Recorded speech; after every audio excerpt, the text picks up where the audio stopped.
Well, hey, gosh, welcome. Thank you for joining us. I'm Marty Mangello, and this is Stormy, my wife. Hi, welcome Yeah. everyone. And Barry Mangello. Hello. Yeah.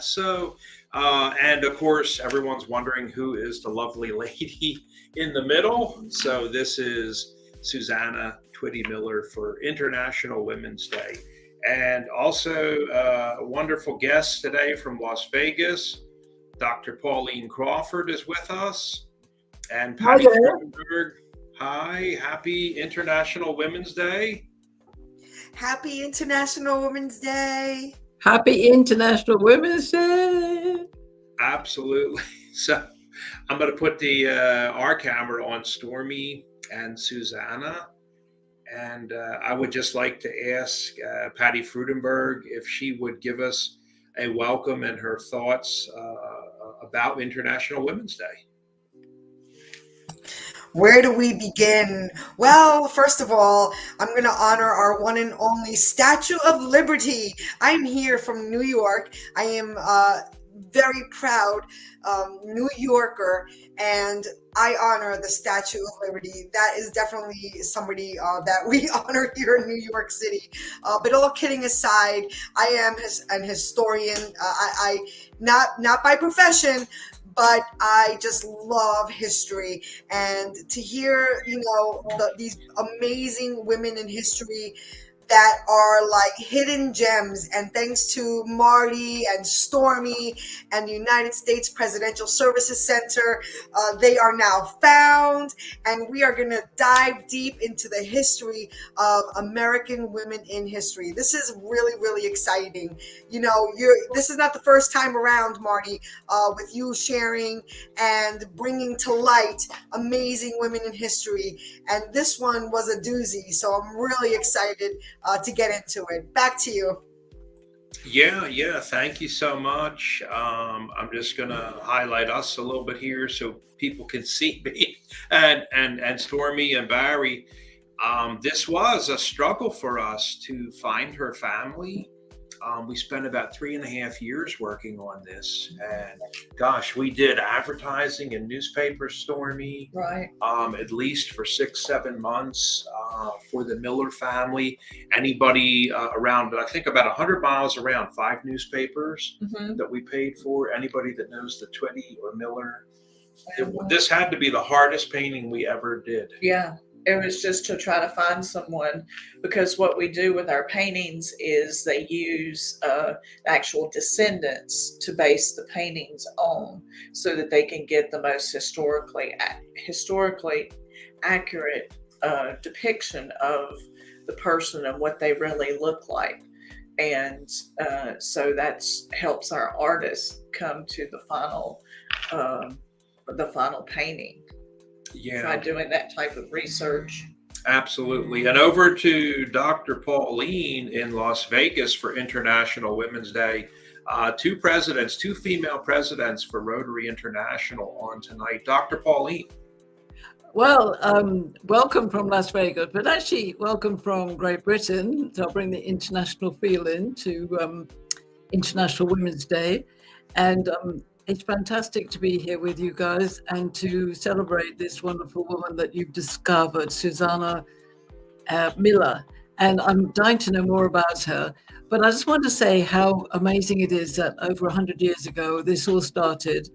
And I discovered recently that President Jimmy Carter was actually the person who decided that March the 8th would be International Women's Day. So I don't know whether you knew that. That was his decision. And he wrote very much about that the mistreatment of women was the most important issue in the world. And we know that is true. And discovering about our heroes is really important. So I think maybe whether one liked her or not, one of my heroes is Margaret Thatcher, because she was a very forward-thinking female prime minister in my own country that most people will know about. So I think with women of courage, it's not whether you agree with their politics or what they do, but the fact that they raised their head above the parapet and they did courageous things in wake of not being the highest percentage in the room. So I think that's what we honor today. And I think it's a great time of change for women to really accelerate their ability to bring authentic harmony to the world. That's my mission. So Absolutely. let's find more out about Susannah. And that's really your book, about authentic harmony, that has just come out last week, Pauline. It's doing well. It was a bestseller on Amazon for several days. And Absolutely, yes. But would you mind just mentioning that a little bit? Because during this era, and for many hundreds of years, thousands of years, we don't really have that authentic harmony. Well, I think that's very important. And the reason that this is important is that Susannah had to fight for what she was doing. Emily Pankhurst had to fight for the vote. Many, many women have fought for what they believe is their right, and it is their right. And what I'm suggesting now is that we pause and we say, enough is enough. Now it's about harmony, because we are equal players on the field of taking over joint custody of the world. So I think authentic harmony is something that men and women can both apply themselves to. And let's stop the fighting. Let's come together. We've got so many things to deal with in this world.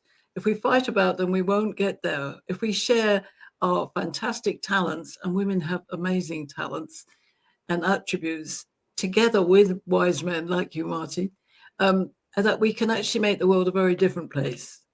And that's my opinion. Absolutely. Stormy, you were born and raised and grew up all around here. Yes. And on a farm. These are your lands Right. of all of our ancestors.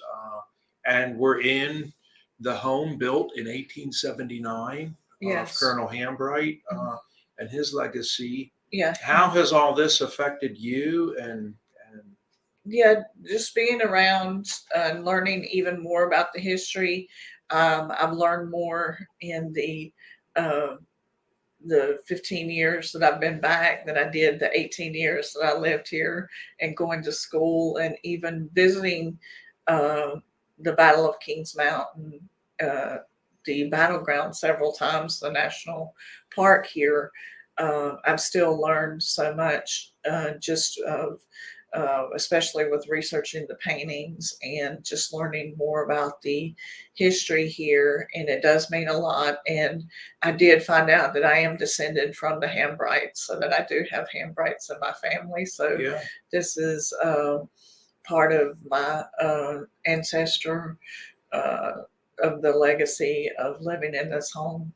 Yeah. And so does our son JT, and so does Barry, all have famous legacy blood here DNA of the heroes. And so for a lady like this, I coined a term a couple years ago, Shero, Shero. So that's why we call her now an American Combat Shero.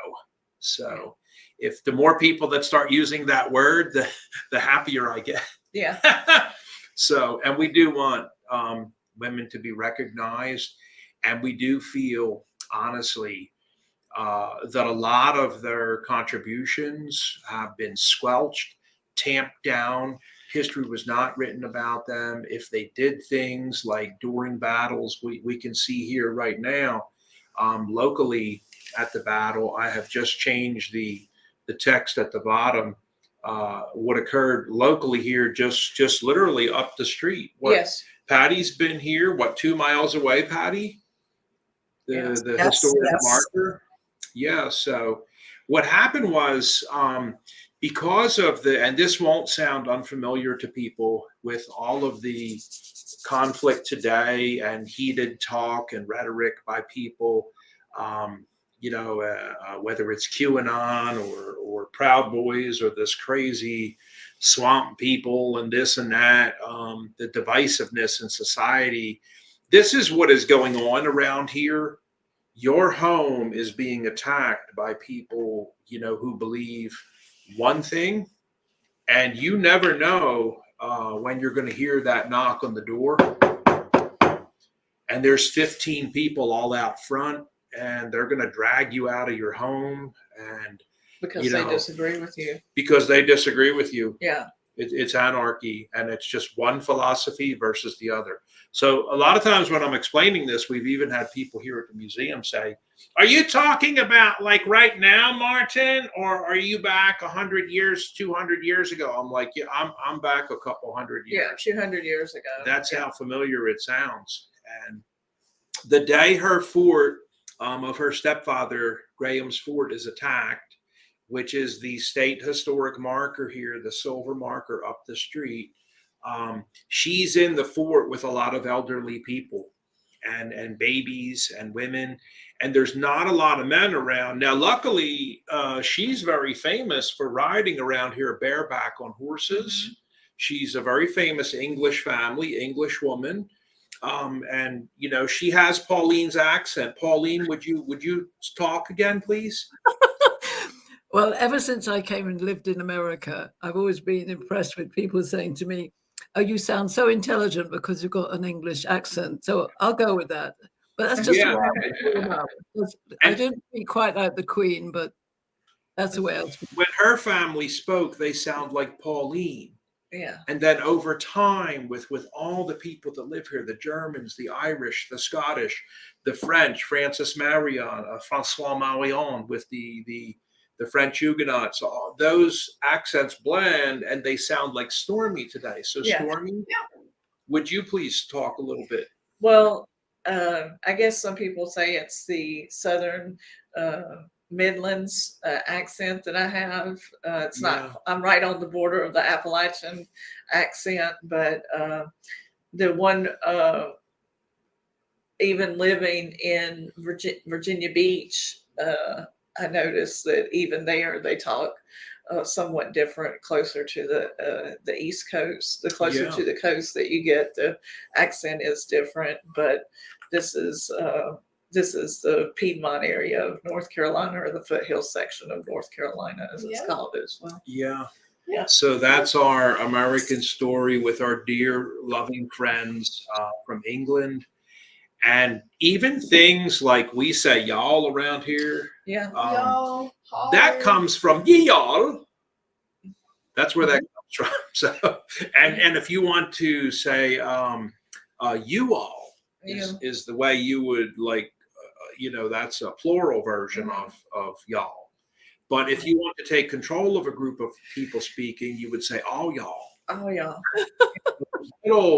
But it comes from Pauline's heritage of ye all. So it is amazing to see this Combat Shero. And what happens that day, we have it here during the attack on the fort. So one of the antagonists around here, John Burke, he puts his gun through the fort, through a portcullis, and he goes to shoot Susannah's brother William, and she knocks her brother down and possibly wrestles with the gun, and it shoots against a wall across the way and doesn't hit anybody. And she says, "Get him now with your rifle. You're primed and loaded." He's out there reloading on the grass. And so her brother William puts his rifle, American long rifle, out and shoots him dead. And people are shocked to death when this crazed 17-year-old girl lifts up the block, Patty, opens the door, runs out in the middle of the firefight with people firing from both sides, this 17-year-old brave Shero, and begins to disassemble this dead guy in the grass drain and take his gun and take his powder horn and take everything that he has with his belt and rifle and run back with it into the fort. And when they said, when she came back in, they were all like speechless. What the what? What would they say, Patty? Tell us. I'd say, shut the front door. They would say, shut the front door. But Marty, could we just backtrack just a little bit? I want to know, what was the catalyst that triggered you to dive deep into the history of Susannah Twitty Miller? I want to know what led you to her discovery. Now I know the timelines, right? But what led you to her discovery? Yeah. So, Stormy, would you like to answer that question? When we first came here? I think when we first came here, we started learning about the different history, and her name came up, and so we just narrowed in on her because she was one of the ones that this was a little minor skirmish that led up to the Battle of Kings Mountain, and so we were trying to mainly focus on presenting historical figures from this area around the Revolutionary War. And so we honed in on her, and as Marty said, and we agreed that it took forever to find, because part of the reason was that her family, her sister married, and they moved off from this area and moved into Rutherford County, and then from there they scattered, and so many of the descendants are not really Twitties. They're more of the McFaddens, yeah. McFaddens, Yeah. the Millers and the McFaddens, since Susannah married Miller. And so and the famous McFadden farm over here in Rutherford County. Rutherford County. We were just over there for scouting. Yeah. Yeah. So that's kind of what got us started. Did she buy gunpowder? Did she buy gunpowder? Did you find out if she bought gunpowder from the famous? You can finish this. Yeah, she did. Everybody around here knows about the famous female gunpowder maker, Mary Patton. If you want the best stuff, you don't want to go to Charlottetown. You don't want to go to Wilmington, Savannah, or Charlestown. Today we just call those Charlotte, and we call them Charleston. Yeah. But you don't want to go there and pay the high price for the Swiss powder. That is really known as the best powder to buy in the world at the market. So it's a long wagon road trip, and it can take to get from here to Charlottetown like 2 to 3 days, because you have to cross the river, and that means you got to take the wheels off of your wagon patty, your Conestoga wagon, and it becomes a boat with paddles. Not a lot of people know that when you buy your car, your wagon. Yeah, you actually go, when you're at the dealership, they teach you go through a class about how to take the wheels off, because it's also a boat. Yeah. I never knew that. You never knew that, the Conestoga wagon? Never knew. Yeah. That's yeah. right. And you know what, Rainey? Just because you leave this part of the river and the other side of the road is downstream, you and Mom are actually in there while I'm pushing it. And, we're paddling as fast as we can. We're trying to hit where the other side of the road is. A lot of times you overshoot and we end up 1 or 2 miles downstream. Mm-hmm. And so then we're really in a lot of trouble because there's no road. Yeah. Yeah. And you can't ride a wagon with horses through the forest. So you got to work your way upstream. Wait, what do you do with the horses? They swim across. They swim, but they're usually tied to where they can't get away. Oh. Yeah. So that in itself is a nightmare too. Yeah. Yeah. Today. But they do have some ferries. They do have a ferry. It's expensive. Yeah. The ferry's kind of a pain in the neck, Patty. Mm-hmm. You can go and sit on the embankment for the ferry and wait 2 days because it doesn't run all the time. So you may have to wait, and then they'll have a buoy up in the tree who's watching, and he'll come down and he'll go get the ferry master and tell him, we've got a good 150 people. Yeah. It's time to run the ferry for like 3 hours straight. And, he'll collect a lot of money. Then he padlocks everything up with 2-3 padlocks, and there's no more ferry for like 2 more days. So then you start building up 50 families, 75 families, 100 families. So, Mhm. Rainey, you go across the bridge today doing 70 miles per hour. You have no idea. Yeah. Yeah. How You hard don't- it used to be You to don't even cross think rivers. about like Wow. going to Charlotte is a 1 hour ride. Yeah. It used Yeah. to take several days. Yeah. Yeah. I mean, a good example, the Mayflower, they had like about 500 people on that thing. That's Mhm. probably very incorrect. And they didn't come to the island with 500 people. Yeah. They had less than 500 people. There Yeah. were babies born. Yeah. on the- Oh, yeah. There was also babies that. You do lose people. Yeah. Yeah, It's very. you do lose a lot of people.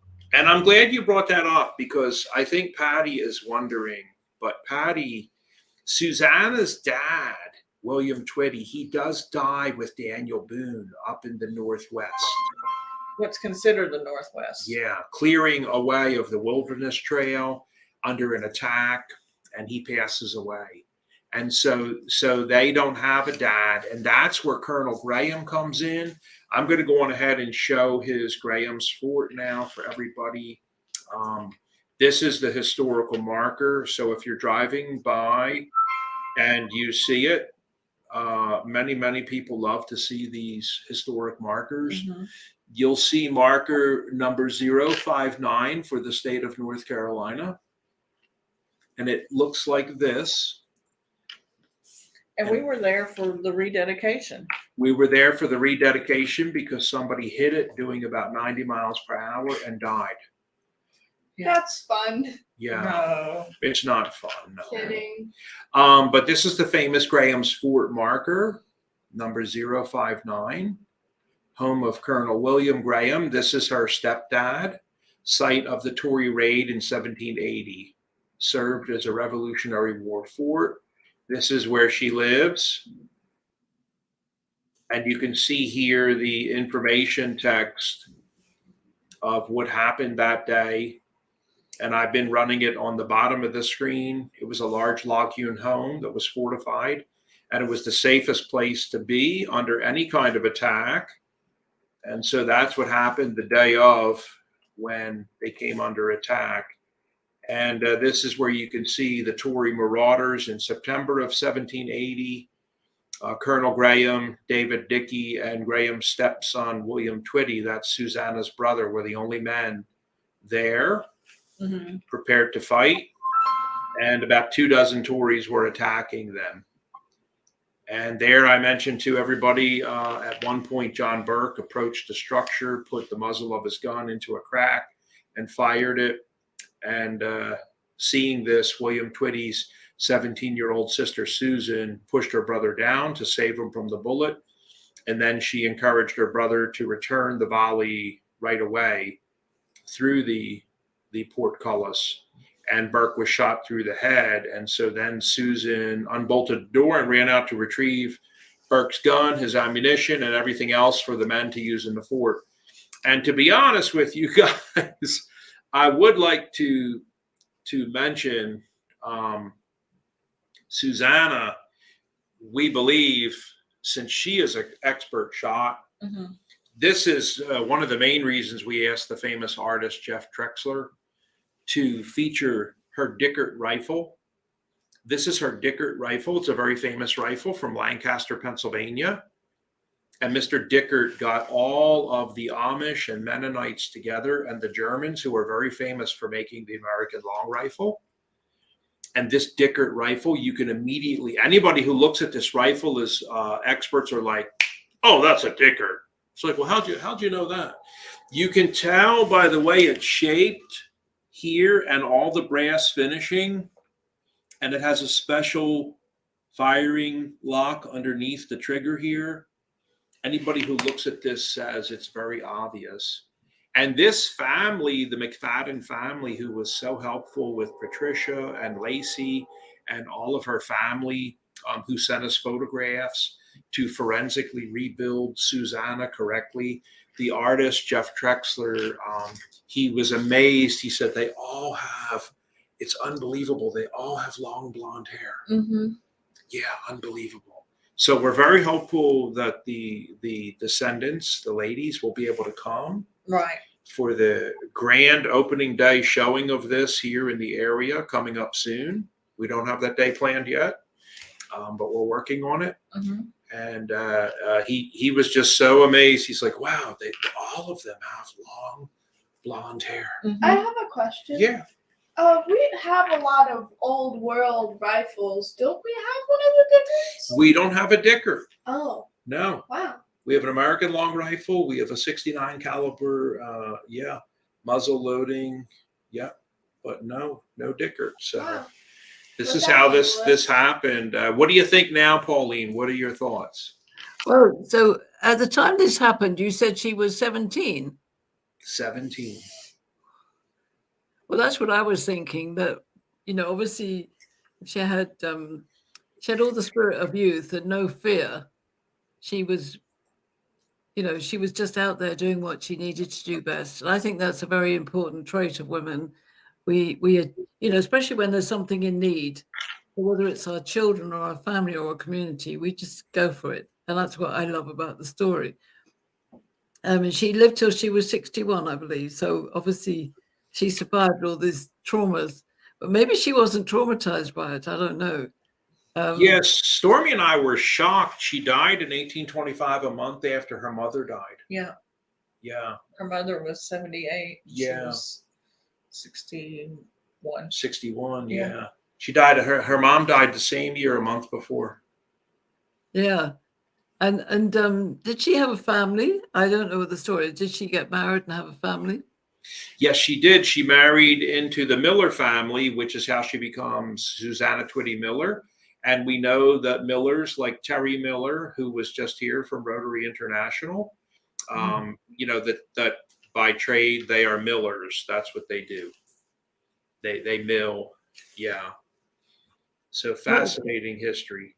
Yeah.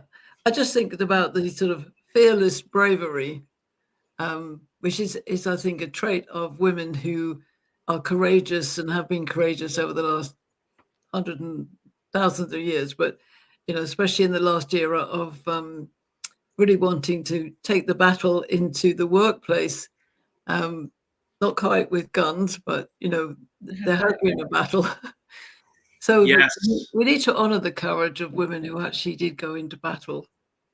Yes. And we have the feeling, Pauline, that there's a lot more of them than this.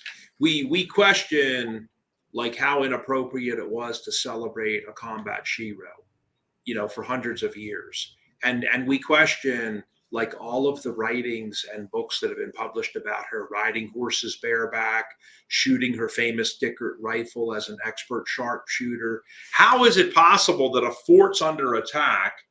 There's only 3 men there, and she's going to sit around and not be, she's an expert sharpshooter. It's bunk.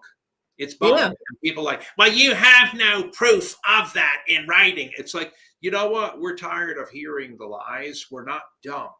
Right. Okay. We're not, Stormy and I both It have would MBA all- degrees. Yeah. We're not stupid.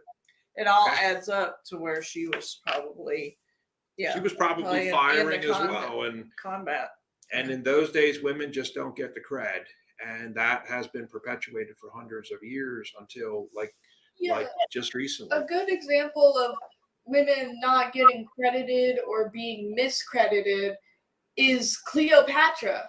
Most people see her Yeah. as some seductive Egyptian queen, but really she was great at army tactics, when Rome invaded Egypt. Exactly. Yeah. That's very good. And with that, I'd like to mention Cleopatra and run back up to New York with the Statue of Liberty. Because, Patty, you were here in Grover. And do you know that the Statue of Liberty was actually modeled off of Black women from Egypt? I did not know that. When the statue was designed by Bartholdi, he used all Black models. The statue was designed and built to be sold to Egypt. It was never for the United States. And it was supposed to sit at the head of the Suez Canal. And Egypt told them, like, we don't want this dumb thing here. And we're not paying for the money for the pedestal and all the other stuff, So get it and your idea out. So then that's when Bartholdi started going around with Mr. Eiffel to try to figure out some place to sell it to. And they devised a new idea, like we could sell it to the Americans for having won this great war, and we'll change it to a white woman, and we'll get them to pay for the base, the pedestal on Liberty Island. And so it worked out. It became a huge celebration. But the reason I mentioned you being here in Grover, how sickening is it to find out the truth that the day the Statue of Liberty was dedicated, the largest statue of a woman in the world's history, that there was a rule that day on Liberty Island, Patty, no women were allowed or tolerated for the celebration. But then a group of women activists got their own boat and yelled into the microphone so loud, nobody could hear anybody speaking. None of the men could hear each other. They could only hear the voice of raging women. Yeah. It was actually several boats, and they rented the largest tugboat. They surrounded the island. Yeah. And they had those huge college bullhorns. They were screaming, "Down with men." Yeah. Up with the vote. Yeah. And they said it was such a cacophony that it, luckily Grover Cleveland got off his speech, but it got so loud, the governor of New York was unable to do his speech. There was a senator there that day. The huge veil in front of Lady Liberty's face was dropped by accident. Too early. It was too early. And in Manhattan, that was the signal when the veil drops, the fireworks were to start. So if women out there want to be proud, think about the dedication of the Statue of Liberty with Grover Cleveland as the premier guest speaker. And Patty, he's driving through Wall Street in the canyon. And there was a bunch of guys up there with the ticker tape, and they got all that paper together and started throwing it out the windows. And that is the first ticker tape parade ever in the history of the United States of America. Wow. Grover Cleveland was in a motor car. Mark Jarrett's going to love the fact that I said motor car. Motor car. Yeah. Monty, do you have a motor car? We're like, yes, we do. We have a Chrysler 300, Mark. Yeah. But he was on his way to the port to get on the tugboat to go out to Liberty Island. He experienced the first ticker tape parade, Patty. That's amazing, though. I was thinking about the fact that ships always had a female carved figure at the front of the boat to take them through the waves. There's so many amazing situations throughout history about women and men. It's absolutely fascinating. And I'm glad you mentioned Cleopatra, because my history goes back to Egypt from my Maltese side. And I think I have an Egyptian courage. So I always think about Cleopatra. Yeah. Well, Patty, how is your New York history now? Sorry about that. I love it. It's not totally new to me, but I did forget about the ticket day. I remember you sharing that great story of, that Rainy, that Barry just brought up. But you know what? I want to thank you for that. And I also want to say kudos, because I believe this is the first painting of Susannah. Is that correct? All of our paintings are the first ever in history. All right, so bravo to that, and anybody that wants to ever view her, right now it's with the United States Presidential Services Museum. Is that correct? That's right. It's here in Grover, North Carolina, and all the paintings that have been forensically built here painstakingly. This is definitely the longest one, 3.5 years to try and find her family. Yeah. And we're so thankful to Patricia and Lacey and the McFaddens for standing in and helping us with this and sending their photographs. And yes, they all have long blonde hair. Yeah. And that was the only thing the artist said. It's inappropriate. We have to put her hair pretty much up in the historical expert that he checked with can't have it all flowing down, Marty. Okay. So I tried, but yeah.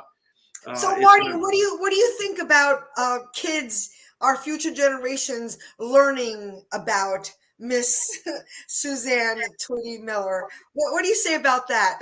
I'm going to throw that one over to Barry. Okay.